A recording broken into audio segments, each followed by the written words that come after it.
నారాయణపేట కొడంగల్ ఎత్తిపోతల పథకాన్ని 1,00,000 ఎకరాలకు నీళ్లు ఒక్క కొడంగల్ నియోజకవర్గానికి ఇచ్చే విధంగా ఇవాళ 4,000 కోట్ల రూపాయలతోటి మనం కొడంగల్ నారాయణపేట ఎత్తిపోతల పథకాన్ని మనం తెచ్చుకున్నాం.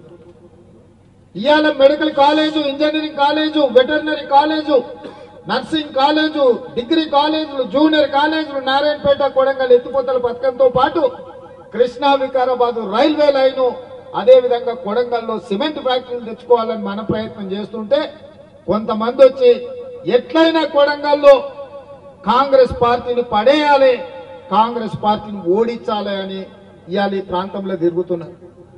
నేను అడుగుతున్న కొడంగల్ నియోజకవర్గ యువకులను, ఇక్కడున్న పెద్దల్ని ఆలోచన చేయమని నేను అడుగుతున్నా. ఎందుకు కొడంగల్లో రేవంత్ రెడ్డిని కింద పడేయాలి? మెడికల్ కాలేజ్ తెచ్చినందుకు కింద పడేయాలనా? ఇంజనీరింగ్ కాలేజ్ తెచ్చుకున్నందుకు కింద పడేయాలనా? వెటర్నరీ కాలేజ్ తెచ్చుకున్నందుకు కింద పడేయాలనా?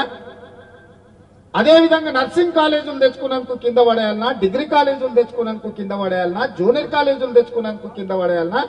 కరువు ప్రాంతంగా ఉన్న ఈ కొడంగల్ ప్రాంతానికి 4,000 కోట్ల రూపాయలతో నారాయణపేట కొడంగల్ ఎత్తిపోతల పథకాన్ని తెచ్చుకొని ప్రతి ఎకరాకు నీళ్లు ఇస్తున్నందుకు రేవంత్ రెడ్డిని కింద పడేయాలనా? ఈ ప్రాంతంలో ఉద్యోగ ఉపాధి అవకాశాలు లేక అపారమైన సున్నపు గనులు ఉంటే ఆ సున్నపు గనులతోని 1,000 కోట్ల రూపాయల పెట్టుబడి తెచ్చి సిమెంట్ ఫ్యాక్టరీ పెట్టడానికి అనుమతులు తెస్తున్నందుకు రేవంత్ రెడ్డిని కింద పడేయాలనా? దేనికోసం కింద పడేయాలని నేను అడుగుతున్నా. 75 ఏళ్ళు మీరు ఎవరేం చేయలే.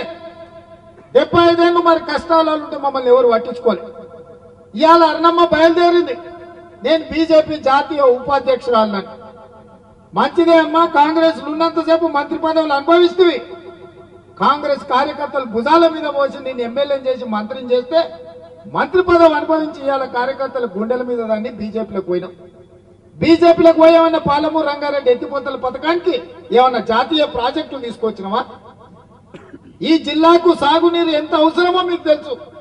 నరేంద్ర మోడీ 10 ఏళ్లు ప్రధానమంత్రిగా ఉంటే పాలమూరు రంగారెడ్డి ఎత్తిపోతల పథకానికి జాతీయ ప్రాజెక్టు తేలేదు. కానీ నువ్వు భారతీయ జనతా పార్టీలో జాతీయ ఉపాధ్యక్షురాలు పదవి తెచ్చుకున్నావు.